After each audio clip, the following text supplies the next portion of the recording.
Hello, hello. It's Austin Simmons here. The date is March 16th, 2025, and the assignment at hand is a book report on the culture map written by Aaron Meyer.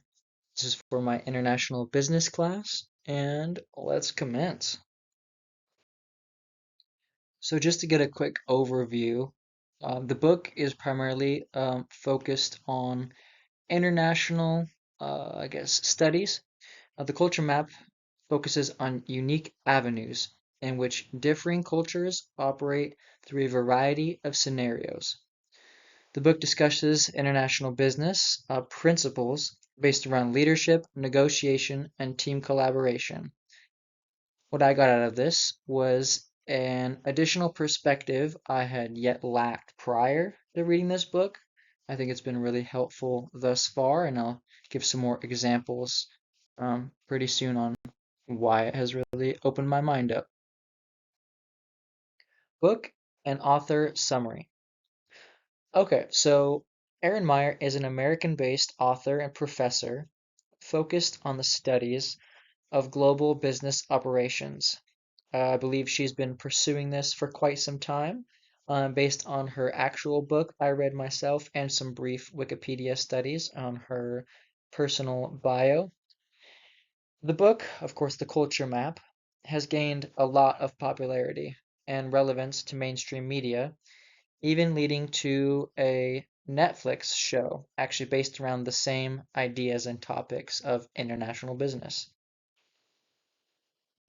I'd even like to mention that my uncle is currently reading this book as well and finds lots of valuable information as he himself is a professional in the business field. Now, of course, we can get on to some more of the meat of the presentation, focusing on a key concept. I decided to choose cultural dimensions because I found the most interesting components amongst it. Cultural dimensions and its 8 scales. Okay, actually, let's just briefly go over what these 8 are first, and then we can dive into some more of the definitions. So, starting with communicating, it's followed by evaluating, leading, deciding, trusting, disagreeing, scheduling, and persuading. Going right back up to the top, we start off with communicating, which is defined differentiates between low context being explicit and high context being implicit communication styles. We'll get more into this later. Number 2, evaluating examines direct versus indirect negative feedback.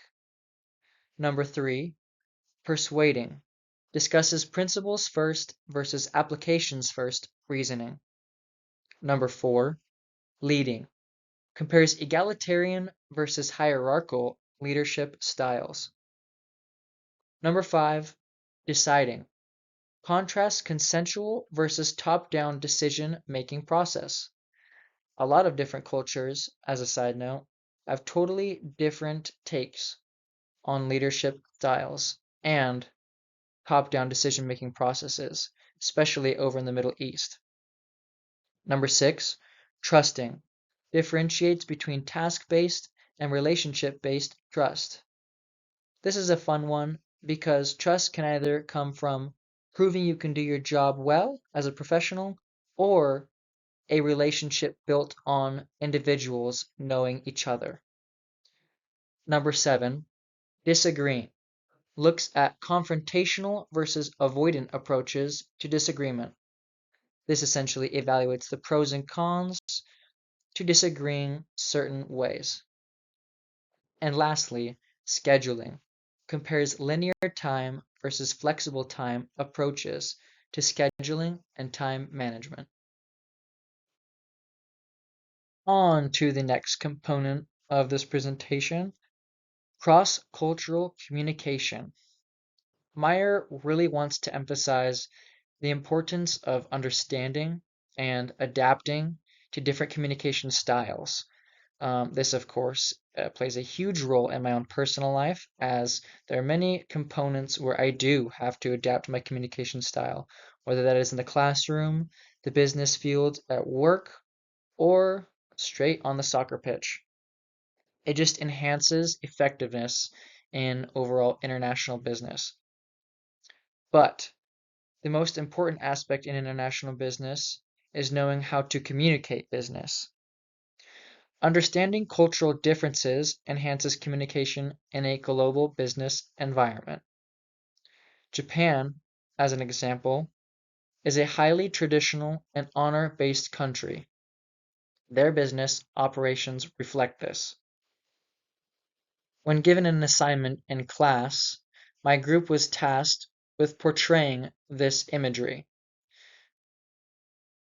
The Japanese like to integrate much heritage and history into the way they operate in business. Therefore, if you are seeking success when dealing with Japanese business people, your greatest ally is doing your research and giving them respect and honor. Now let's get into cross-cultural leadership with a little drizzle of Christianity in there, because what perspective can't have that? My goal is to highlight how leadership styles vary across cultures and the need for leaders to adapt their approach based on cultural context. So, getting into it, not all countries, of course, are founded with Christianity as their primary religion. However, many hold similar values. Many nations value respect. Respect has been a big component in the textbook, and it correlates with understanding, in my opinion. God calls us to share the good news with the whole world and not just our nation. In turn, understanding international cultures helps build hope and business relationships. This all works together to create trust, which is the greatest component when dealing with any relationship. Another note, effective body language enhances your message, making it more impactful. Our bodies are temples and hold great importance. I mention this because many cultures do not actually incorporate verbiage as much as an American society would. A lot of them rely upon gestures and body language, like meaningful eye contact, purposeful gestures, of course, like leaning in, maintaining good posture, a positive one, and controlling your expressions. These methods can all work when paired together, as body language is a universal thing.